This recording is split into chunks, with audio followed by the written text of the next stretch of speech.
అందం, ఆరోగ్యం, ఆత్మవిశ్వాసం అనూస్తో సాధ్యం. ట్రాన్స్ఫర్మేషన్ సర్వీసెస్ పైన ఫ్లాట్ 50% డిస్కౌంట్. అనూస్ సిన్స్ 1982. నమస్తే రమ్మగారు. నమస్తే జయ. ఏదైనా ఒక మంచి నావెల్ చెప్పుకుందామండి. మాలతీ చందూర్ గారి కథలు కొన్ని చెప్పాం కదా, మనసులోని మనసు అవి చెప్పుకున్నాం మనం. శతాబ్ది సూర్యుడు చెప్పుకున్నప్పుడు ఒక ఆవిడ నన్ను అడిగారు కాంచన మృగం కూడా చెప్పండి అని. కాంచన మృగం కొంచెం కాంప్లికేటెడ్ అని నేను పెద్దగా దాని మీద ముందుకు వెళ్ళలేదు. అందులో కథ కంటే వేరే వేరే విషయాలు చాలా ఉంటాయి కాంచన మృగంలో. మాలతీ చందూర్ గారు ఒక ఏమన్నాలంటే ఎన్సైక్లోపీడియా లాంటి వారు. ఇంగ్లీష్ కథల్ని చాలా వాటిని తెనిగించడం అంటే అది అనువాదం చేశారు. పాత కెరటాలు రూట్స్ అని.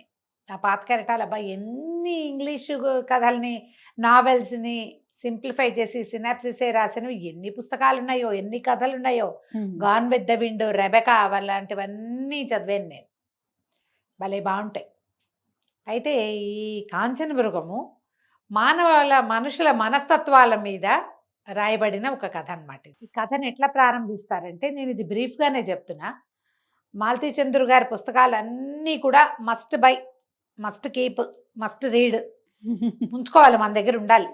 అప్పుడప్పుడు తిరిగేస్తుంటే ఒక సాధారణమైన, ఇప్పుడు మన పక్కింట్లో వెనకింట్లో మా ఉంటారా జయ, ప్రతి వాళ్ళకి ఒక బ్రహ్మాండమైన కథ ఉంటుంది కుటుంబానికి. అవును, ప్రతి వాళ్ళకి ఒక గొప్ప తాతగారు, గొప్ప నాయనమ్మో, గొప్ప అమ్మమ్మో, మంచి అమ్మో, ఒక చెప్పుకోదగిన కథో.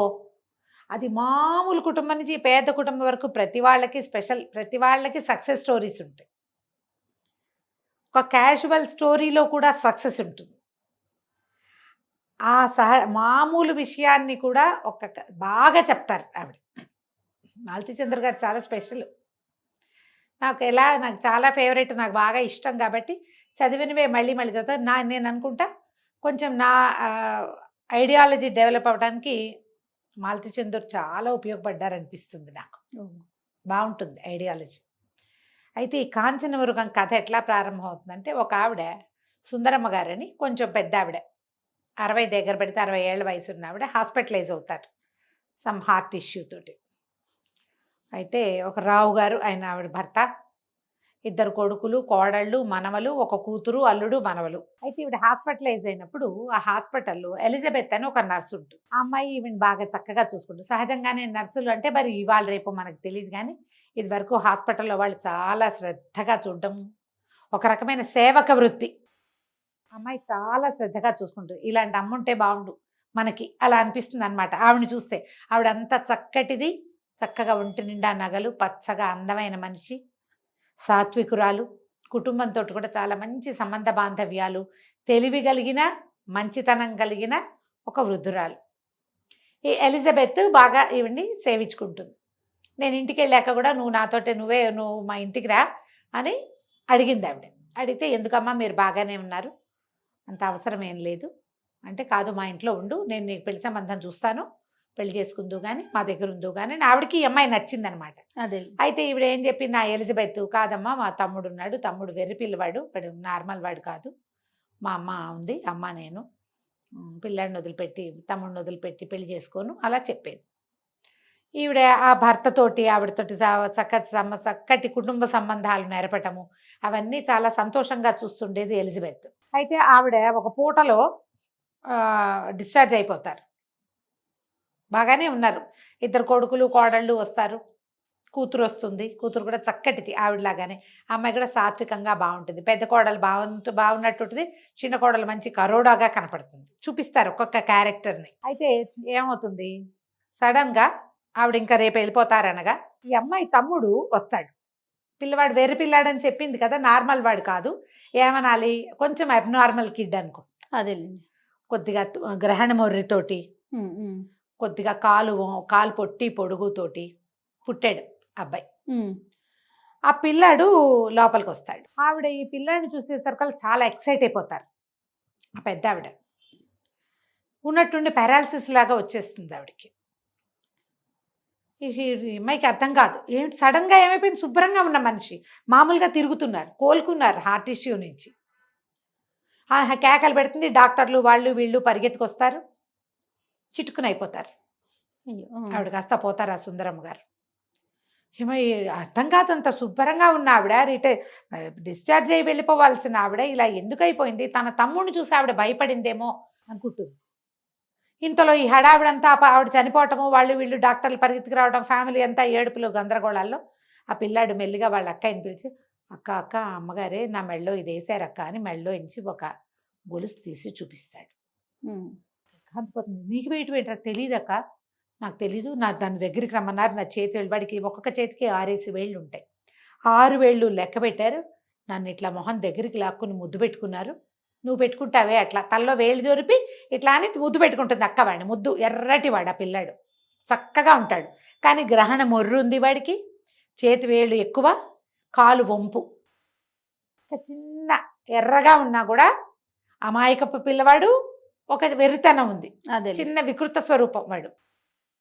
నిన్ను ముద్దు పెట్టుకోవడం తెలియదక్క, ఆవిడ ముద్దు పెట్టుకున్నారు, మెళ్ళో ఇంచి నువ్వే తీసేవంటే కాదు, మెళ్ళో ఇంచి తీశారు, నా మీద వేశారు, ఇట్లా వేసుకోమన్నారు, నేనే వేసుకున్నాను. ఈ లోపలేమో ఆవిడ కనుగుడ్లు వెనక్కి తిరిగిపోయి స్పృహ కోల్పోయి చనిపోయారు. చాలా అర్థం కాదు, తెలిసిపోతుంది. ఇన్ని రోజుల నుంచి ఆవిడ మెడ నిండా వస్తువులు, మొదటే చెప్తారు మెడ నిండా వస్తువులు ఉన్నాయి, చేతులు గాజులు ఉన్నాయి, ఆవిడ చక్కగా ఉంది అని. మెళ్ళో 10 తులాల వస్తువు పోతే తెలీదు, ఏం చేయాలో తెలీదు. సరే ఏం చేస్తుంది, హాస్పిటల్ చీఫ్ డాక్టర్ ఉంటారు కదా, ఇది గవర్నమెంట్ హాస్పిటల్ ఏమో అనుకుంటున్నాను నేను, నాకు అలా అనిపిస్తుంది. సరే ఆయన దగ్గరికి వెళ్ళి చెప్తుంది, ఇట్లా జరిగింది. ఆయన నిర్ఘాంతపోతాడు. ఇప్పుడు ఈ గొలుసు మా దగ్గర ఉంది అని ఎలా చెప్పాలి, బాడీ వెళ్ళిపోయాక ఏం వస్తుందో అర్థం కాదు, ఏం చెప్పాలో తెలీదు. హాస్పిటలే కూడా అయ్యి ఉంటుంది బహుశా. ఇక అతనికి ఏమనాలో తెలియదు. ఈ అమ్మాయిని గట్టిగా పదునుగా ప్రశ్నిస్తాడు.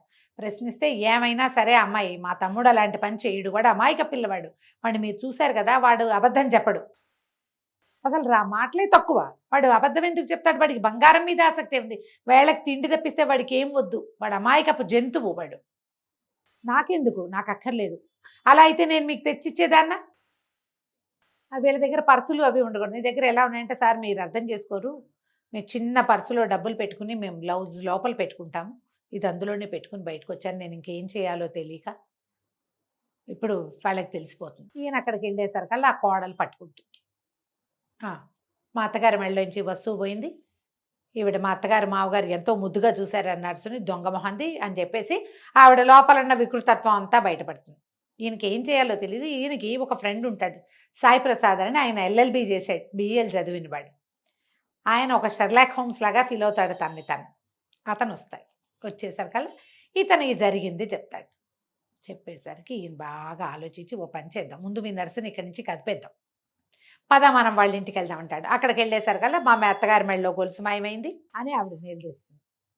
ఆయన అంటాడు, కాదు కాదు అమ్మాయిని వాళ్ళని ఏమనకండి, చాలా బాగా చూస్తుంది ఎలిజా నా భార్యని, ఆవిడ చాలా సంతోషంగా ఉండేది, పోతే పోయింది అంటాడు. అట్లా ఎట్లా ఒప్పుకుంటాం, 10 తులాలు గొలుసు ఊరికే వచ్చిందా, అది దాన్ని నక్క వినయమని నర్సుని తిడుతుంది ఆవిడ. ఇప్పుడు వీళ్ళు బాగా ఆలోచిస్తే సాయి ప్రసాద్ కనిపిస్తుంది, ఒకవేళ ఆ పిల్లాడు ఆవిడకి పుట్టిన కొడుక, లేకపోతే ఆవిడ భర్తకి పుట్టినవాడా, పిల్లాడిని మాయం చేసింది ఆవిడ, వాడికి ఒక 20 ఏళ్ళు ఉన్నాయి, లెక్క పెడితే ఈవిడ కూతురికి 34-35 ఏళ్ళలోనే ఉన్నాయి, కాబట్టి ఈవిడికే పుట్టుంటాడు. ఆవిడ వదిలించుకుంది పిల్లాడిని, ఏదో చేసింది.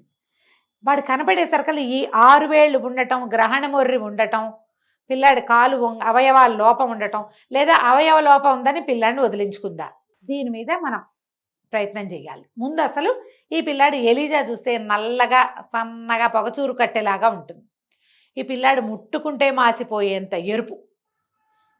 ఈ పిల్లాడిని వీళ్ళు ఎక్కడి నుంచైనా ఎత్తుకొచ్చారా? నేను ఎంత బ్రీఫ్గా చెప్తున్నాను జయ, ఈ పేజీలన్నీ పాఠకుడు చదివి తీరాలి. సుందరమ్మ గారి క్యారెక్టరు, ఆవిడ భర్త క్యారెక్టరు, వాళ్ళిద్దరి మధ్య ఉన్న అనుబంధం, ఎలీజా తోటి ఆవిడ ఎలా ఉంది, ఎలీజా ఆమెతోటి ఎలా ఉంది, కోడళ్ళు ఎలా ఉన్నారు, అది ఎంత బాగా చూపిస్తారంటే క్యారెక్టర్ని 4 వాక్యాల్లో ఇలా తెరిచి అరటిపండు వలిచి చేతిలో పెడతారు మాలతి గారు, అదే చాలా బాగా చెప్తారు. సాయి ప్రసాద్ ఇప్పుడు ఇది కనుక్కోవాలనుకుంటాడు. ముందేం చేస్తాడంటే ఎలీజా వాళ్ళ ఇంటికి వెళ్తాడు. ఈ పిల్లాడు మీ సొంత పిల్లాడేనా, ఆవిడ బిక్క తెచ్చిపోతుంది, ఎలీజా నిర్గారిపోతుంది, అమ్మ తమ్ముడు మన తమ్ముడు కాదా అంటుంది. అంటే ఆవిడ నేను కొనుక్కున్నాను పిల్లాడిని అని చెప్తాను. ఓహో, కొనుక్కున్నట్టు కాగితం ఉంది నా దగ్గర, ఆ కాగితం ఏమిటి, ఎక్కడి నుంచి, అదేదో ఊళ్ళో మిషన్ ఆసుపత్రిలో నాతో పాటు పనిచేసే ఇంకొక ఆయ, వాళ్ళు ఒక పిల్ల తల్లి, ఆ పుట్టిన పిల్లవాడిని వాళ్ళు ఇచ్చేశారు. నేను ఆయాకి 200 ఇచ్చి ఎప్పటికీ ఈ పిల్లాడిని మళ్ళీ అడగమని కాగితం ఆయాతోటి రాయించుకుని 200 చేతిలో పెట్టి 200 ముట్టినట్టు రసీదు కూడా తీసుకుని అవి కాగితాల్లో దాచిపెట్టుకుంటుంది. పిల్లాడు అప్పుడు మూతి మీద చుక్కలాగా ఉంది, పుట్టుమచ్చ అనుకున్నాను. ఈ కాలుకి నా 6 వేళ్ళు కాలు పొడుగు ఆ రోజు ఉంది. కానీ మగపిల్లవాడు, నాకు ఎలిజా ఒక్కతే, భర్త లేడు, మగపిల్లాడు మాకు ఆసరా అవుతాడని నేను ఆ పిల్లాడిని తెచ్చుకున్నా. వాడు అందం పట్టలేక, వాడు తెలుపు ఎర్రటి పిల్లవాడు అని రాస్తారు. ఈ పిల్లాడు క్రమంగా వాళ్ళలో వెరితనం బయటపడింది, మొర్రిగా తెలిసింది, గ్రహణ మొర్రి ఉంది వాడికి. కాలేమో కొంచెం వాదం, ఒక కాలు పొట్టి ఒక కాలు పొడుగు. ఇక మాకు తోడు మా పిల్లాడు మావాడు, మేము వీడిని ఎవరికి ఇవ్వం, పిల్లాడిని వదలలేను నేనని చెప్తుంది. ఆ పిల్లాడు అమాయకంగా ఉన్న ఎర్రటి పిల్లవాడు. దీనికి అర్థం కాదు, తల్లి పిల్ల ఎలా ఉన్నారు హాస్పిటల్లో, ఈవిడ కాదా, సుందరమ్మ గారు కాదా, ఎవరినైనా తన భర్త వల్ల సంతానం కలగబోతున్న వాళ్ళని ఎవరినైనా అక్కడికి ఆవిడ తీసుకెళ్ళిందా, ఎవ్వరికీ తెలియకుండా ఎలా మేనేజ్ చేసింది. ఈయన ఇది చాలా ఇంట్రెస్టింగ్గా ఉంది, పర్వాలేదు ఎంత ఖర్చైనా నేను ఈ ప్రయత్నం చేస్తానని ముందు అక్కడికి వెళ్తాడు. ఆ మిషన్ ఆసుపత్రిలో ఇంతకుముందు 20 ఏళ్ల క్రితం పనిచేసిన ఒక ఆయాని పట్టుకుంటాడు. ఆ ఆయా వ్యవహారం అయింది. అప్పుడు క్రమంగా ఎట్లా తెలుస్తుంది, సుందరమ్మ గారి కూతురు, ఆ పిల్లకు ఒక 14-15 సంవత్సరాలే ఉన్నాయి. పిల్ల స్పృహలో ఉండేది కాదు, ఎర్రగా బక్కగా బలహీనంగా ఉండేది. పిల్లకి తెలియదు అసలు తనకి పిల్లాడు పుట్టాడని, పిల్లవాడు బతుకున్నాడని అమ్మాయికి అసలు తెలియని కూడా తెలియదు. పురుడు పోసి పిల్లని తీసుకెళ్ళిపోయింది తల్లి. ఆ పిల్లాడిని నాకు అప్పచెప్పింది. ఓకే, డబ్బు కూడా ఇచ్చింది పిల్లాడిని కాచుకోమని. నేను అమ్మేశాను. ఇది అన్ని పక్కల నుంచి డబ్బులు లాగేసింది. ఈవిడ దగ్గర నుంచి తీసుకుని ఈవిడితో పాటు ఈ గర్భానికి కారణమైన కుర్రాడు కూడా వచ్చాడు అక్కడికి. ఓకే, ఆవిడ చాలా గట్టిగా కేకలేసి కుర్రాడిని పంపించేసింది. కానీ ఆ కుర్రాడిని ఈ ఆయా ఆకట్టుకుని అబ్బాయితోటి కూడా కొన్ని డబ్బులు పంపించేలాగా ఏర్పరచుకుంది. తర్వాత కనెక్షన్ పోయింది. ఈవిడ ఈ ఆయా వాళ్ళ దగ్గర డబ్బులు తీసుకుంది, పిల్లాడిని కూడా అమ్మేసింది, క్యాష్ చేసేసింది మొత్తం. అలాంటి తెలివిగల వాళ్ళు ఇప్పుడు కూడా బోళ్ళ మంది ఉన్నారుగా. ఇప్పుడు కొల్లలు, ఇప్పుడు ఫోన్లు వచ్చినాయి, సోషల్ మీడియా వచ్చింది. అప్పుడు ఇప్పుడు ఎప్పటి సంగతి 70లో కథ. అప్పుడు ఇన్ని లేవుగా సౌకర్యాలు, ఓన్లీ ఉత్తరాలే ఉన్నాయి. సరే, అప్పుడు ఈ పిల్లవాడిని చూడ్డానికి వచ్చిన ఆ కుర్రాడెవరో పట్టుకున్నారు. అక్కడికి వెళ్ళాడు ఈయన. వెళ్తే అక్కడ ఆ ఆయనకి అతను ఇప్పుడు పెద్దవాడైపోయాడు. 20 ఏళ్ళ నాడు అప్పటికే 18 ఏళ్ల కుర్రాడు, 17 ఏళ్ల వాడు. ఇప్పుడు 37 ఏళ్ళ 38 ఏళ్ళ ఉండాలి కదా. వాళ్ళ ఇంటికి వెళ్తే భార్య కూతురు ఉన్నారు. అతనికి కాళ్ళు లేవు, ఏదో యాక్సిడెంట్లో కాళ్ళు పోయినాయి. అతను ఏదో టీచింగ్ దాంట్లో ఉన్నాడు. ఈయన మెల్లిగా సాయి ప్రసాద్ గారు మెల్లిగా బూస్ట్ చేసి కనుక్కుంటాడు. కనుక్కుంటే అతను అదేదో చిన్నతనం, ఊరికే ఏదో చిన్న ప్రయోగంలాగా చేసాం, అనుకోకుండా తను ప్రెగ్నెంట్ అయిపోయింది. అప్పటికి మేము చాలా చిన్నవాళ్ళం. ఇతనికి 16 నుండి 17, ఆ పిల్లకి 14 ఏళ్ళు, 10th క్లాస్ కూడా కాదు. వాళ్ళ అమ్మగారు ఎప్పుడైతే తెలుసుకున్నారో నన్ను గట్టిగా వార్నింగ్ ఇచ్చారు. నన్ను వాళ్ళ ఇంటి ఛాయలకు కూడా రానివ్వలేదు. పంకజం ఆవిడ కూతురు పేరు. పంకజాన్ని ఎక్కడికో తీసుకెళ్ళిపోయారు. తర్వాత తిరిగి వచ్చారు. నేను నా బేబీ అక్కడ ఉన్నాడని నేను వెళ్ళా అక్కడికి. తర్వాత ఆ ఆయా నన్ను కూడా రానివ్వల. నేను కొంత డబ్బు ఇచ్చా కొంతకాలం పాటు. తర్వాత ఏం జరిగిందో కూడా నాకు తెలియదు. వాడికి నాకు పిల్లవాడు చనిపోయాడని ఉత్తరం రాసింది. చనిపోలా, పోగొట్టేసింది అదే. పిల్లవాడు పోయాడు అనుకుంటున్నారు. అయిందా? ఇప్పుడు ఈ అప్పుడు జరిగిన సందర్భం ఈ ఆయా ఏం చెప్పింది దీనికి, ఆవిడ ఒక మంచి ఎత్తరి తెల్లటి దెబ్బపండు లాంటి రంగున్న మనిషి, పిల్ల చిన్నపిల్ల, ఆవిడ దగ్గర బాగా సొమ్ము ఉంది. ఆ సమయానికి ఆవిడ భర్త ఫారిన్ వెళ్ళారు.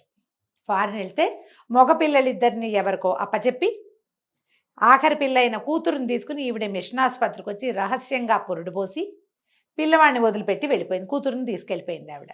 ఆ పిల్లాడు అబ్నార్మల్ కిడ్, పుట్టినప్పుడే వాడు సరైన పిల్లవాడు కాదు. కానీ ఆవిడ పుట్టిన బిడ్డని తల్లి చూడలా, అమ్మమ్మ చూసింది. పిల్లాడి చేతికి 6 వేళ్ళు ఉండటం, కాళ్ళు తేడాగా ఉండటం, వాడికి గ్రహణ మొర్రు ఉండటం, అచ్చు గుద్దినట్టు ఆ కుర్రాడి పోలిక, తండ్రి పోలిక. ఆవిడ ఆ పిల్లాడిని హాస్పిటల్లో చూడంగానే గుర్తుపెట్టేసింది. ఎందుకంటే ఇదే వయసులో ఆ కుర్రాడు తమ ఇంటి చుట్టూతా తిరిగాడు, తన మ్. కూతురుతోటి స్నేహం చేసిన వాడు. మొహం గుర్తుపట్టేసింది, చేతి వేళ్ళు చూసేసరికి పిల్లాడు బతికున్నాడని తెలిసిపోయి పిల్లాడిని ముద్దు పెట్టుకుని ఆ మెళ్ళో వస్తువు వాడికి ఇచ్చింది. ఇప్పుడు దీన్ని ఎట్లా ఒక లైన్లోకి తీసుకురావాలి? పంకజానికి పెళ్ళయింది, 2-3 పిల్లలు ఉన్నారు, ఫారిన్లో ఉంటుంది. ఈ అమ్మాయి వచ్చింది, వాళ్ళ ఆయన పిల్లలు కూడా వచ్చారు. తల్లి పోయేసరికి భర్త పిల్లలు కూడా వచ్చారు. ముందు పంకజం ఒకతే వచ్చింది.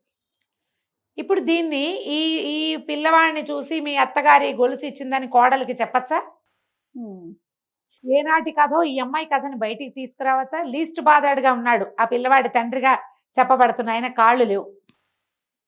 ఈయన బాగా ఆలోచించుకుని ఈ వస్తువు మా దగ్గరే ఉంది అంటే మాధవి ఆవిడ రెండో కోడలు ఎట్లా రియాక్ట్ అవుతుందో తెలియదు. పంకజానికే చెప్తాడు. ఆమెతో మాట్లాడాలని పిలిచి చెప్తే ఆవిడ ఒక చిన్న నవ్వు నవ్వుతుంది అమ్మాయి.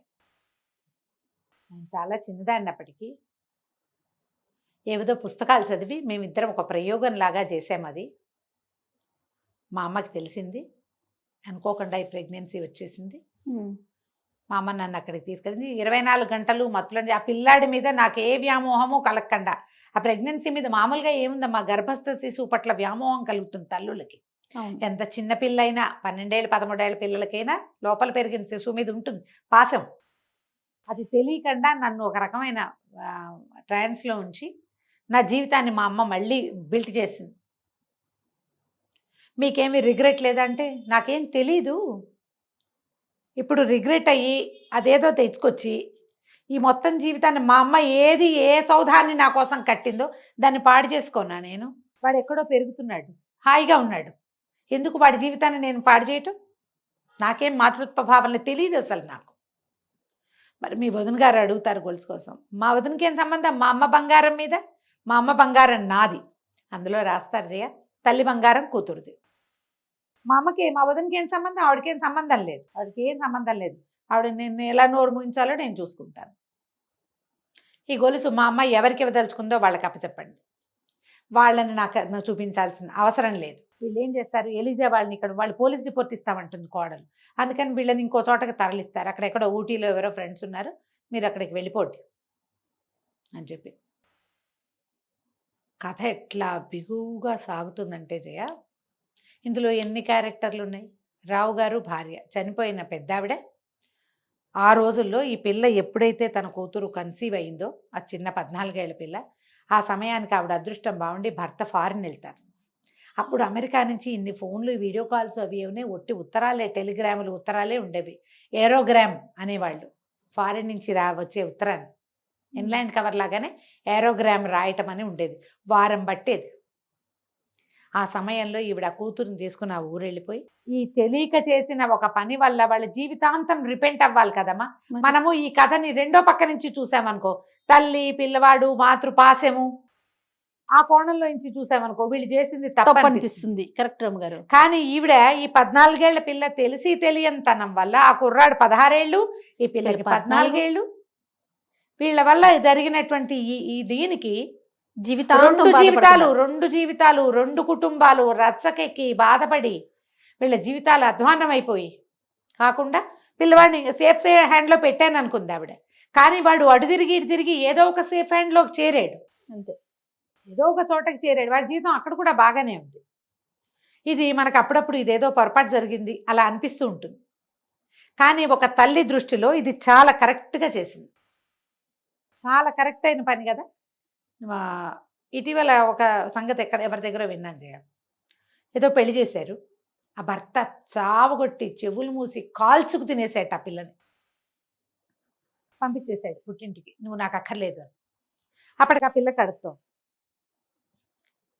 నిజానికి తెలివిగల తల్లి, పిల్లల జీవితం మీద ఆసక్తి, సరైన ఐడియా ఉన్న తల్లి అయితే ఏం చేయొచ్చు జయ, నువ్వు చెప్పు. ఇలాంటప్పుడు ఒక మామూలుగా ఆలోచించు, ఈ కాలంలో ఒక తల్లి అయితే కనుక ఏం చేస్తుంది?